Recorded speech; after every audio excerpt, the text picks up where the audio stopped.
remember their mother. All the pictures that we have, we don't hang them up so they won't ever forget their mom. You know, she's young, 28 years old, beautiful, beautiful young lady. They gonna remember that. We're gonna make sure of it. Miranda, Hello, tea sippers. Today, we have another story for you, but before we get into it, please make sure you thumbs up the video, subscribe if you have not already, and make sure you leave a comment and cut your notifications on so you'll be notified about any videos that we release. All right, so this story is about Deja Davis. All right, and Deja Davis, unfortunately, her life was cut short for basically being in a very toxic relationship. It's not a lot of information on what happened before this ordeal, but I'm going to try my best to fill in the gaps. All right. So Deja Davis, she was 28 years old and she was a mother of 5. Her boyfriend, Napoleon Crane. Let me break this down, okay? Napoleon, I think he was a tyrant. He was a short man. You guys Google him. And Crane, that's not a good name either. I'm all about names. I'm all about that type of vibe, and usually we do live by our names. And so this guy just seemed like he was a problem.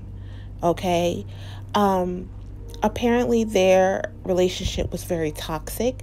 She had 5 children. I don't know how many children they had together, but she had 5 children. She had just had a baby.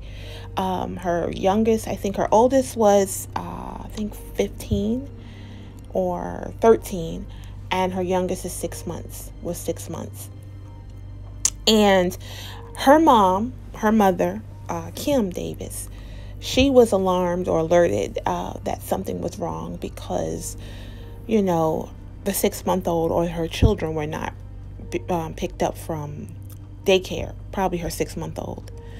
And so with this being said, it had alerted everyone, and they found Deja in a car on the passenger side, deceased. And they didn't know how long she had been there. But after they found her, a manhunt ensued.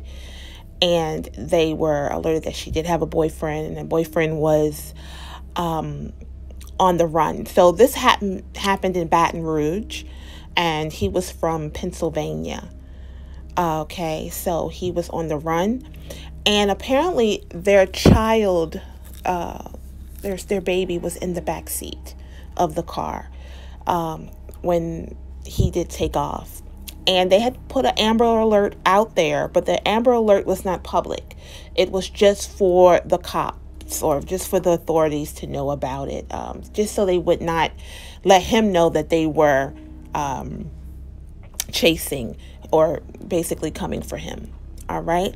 So when they did catch up with him, he got out of his car and he started to basically release fire at them. Guys, you know what that means, okay? And they saw that, and of course they returned the same treatment. And during that ordeal, Napoleon Crane was fatally injured.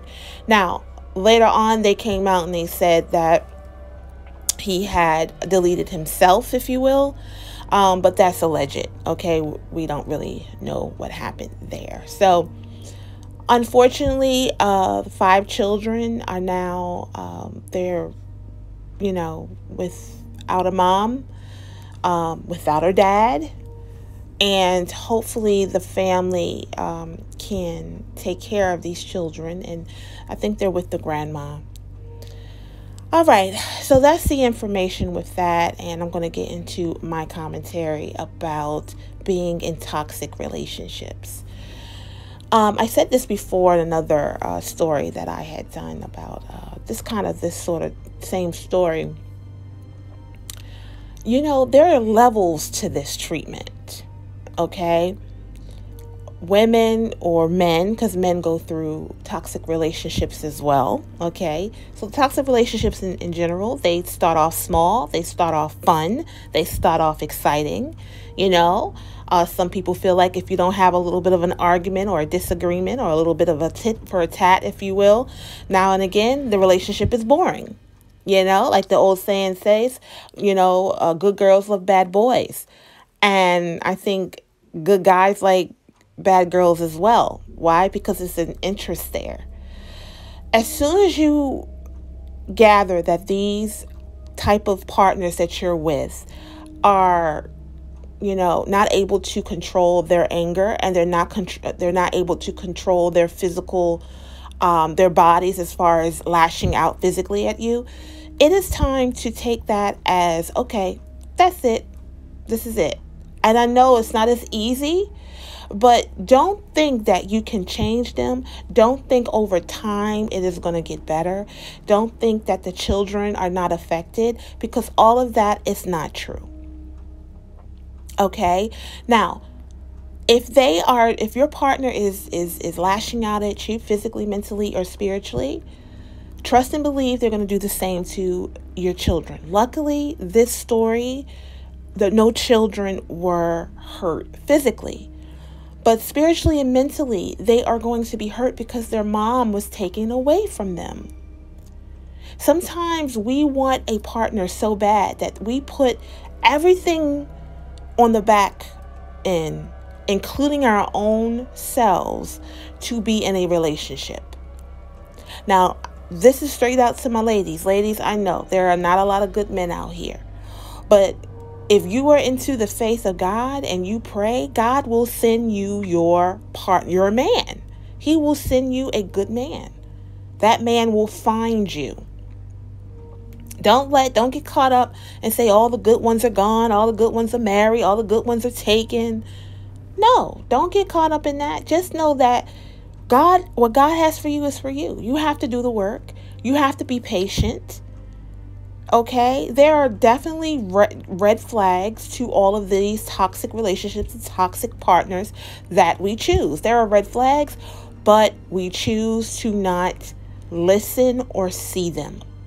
We put on our figurative rose-colored glasses and we completely just ignore what's in our face. Because we really feel like we can change and things will change over time and it'll go away. Or we really start to believe their lies. There's this new word called narcissism. Okay? Yeah, narcissists. And those type of people never take any kind of ownership of what they've done. No accountability. Remember, we are not each other's parents. You can't raise a man. You can't raise a woman. The way that they are is the way that they are. And if they're not willing to do the work for themselves, then the relationship is just going to decay over time. It's not going to grow. It's not going to get better. You can't put a figurative Band-Aid over it. It's just not going to work. And no, this is the worst case scenario. No, all of the stories do not end up this way. But the point is they can end up this way. And I want you to understand you have to be careful. Think about your children. Think about yourself. Think about yourself first. Your children, your family needs you. Okay? That's another thing. Your family needs you. Think about the hurt that they would go through and that they would have to live with for the rest of their lives, knowing that you're in this relationship or you were in this relationship and they could not help you. Okay? And the survivor's remorse that they will go through. Okay? So pray. God wants us to be happy and live in abundance. He does not want us to be hurt. Love does not hurt. It doesn't hurt physically. It doesn't hurt mentally. And it doesn't hurt spiritually. Yes, love takes work, but it should not hurt and it should not take your life to be on the line to be loved. That's not love. That is hate. All right. I hope this video has helped you guys out. Make sure you thumbs up the video, comment, let me know what are your thoughts about toxic relationships, what are your thoughts about this story, and I will see you guys next time.